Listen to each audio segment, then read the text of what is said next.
So mga par, ganito lang gawing battery operated ang ating Sigma 250.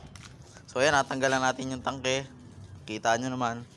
So ito, alam nyo na to kung saan to. Ito yung sa breather mga par. So tatanggalin nyo lang yan. So yun mga par, natanggal na natin yung kanyang breather. So kung makikita nyo isang kumpul na to, yan yung wire na yan. So palalabasin lang natin yan, itong wire na to. So ito yung wire na to, ito yung nakakonect dito sa ignition switch, dito sa kanyang ilaw, yan.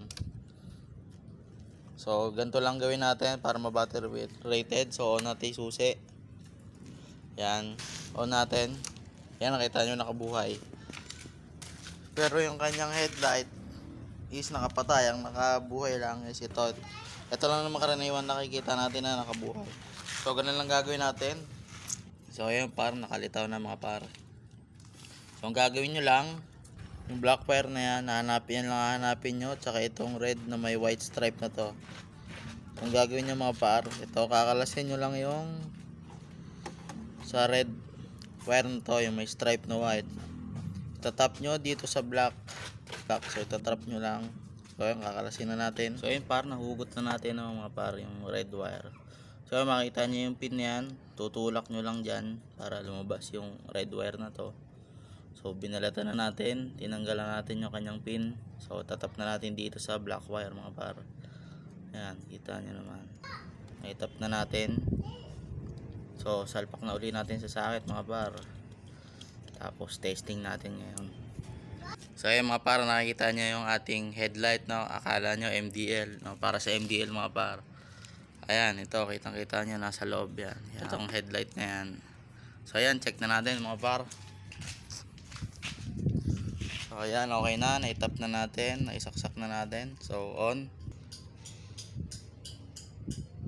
So ayan, check natin. Ayan, park light. Kita nyo, park light. Di pa naka-start dyan mga par. So buhay natin.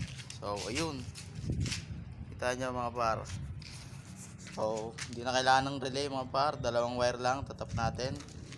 So ayan yung kanyang low. Ayan, low beam. High beam natin mga par.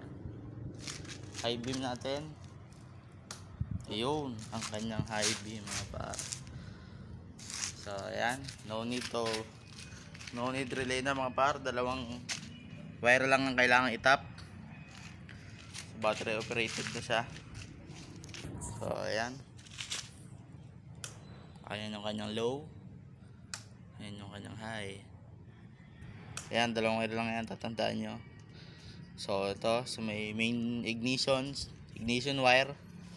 Ayan, makikita nyo ignition wire yan. Ito, mismong wire na to sa ignition.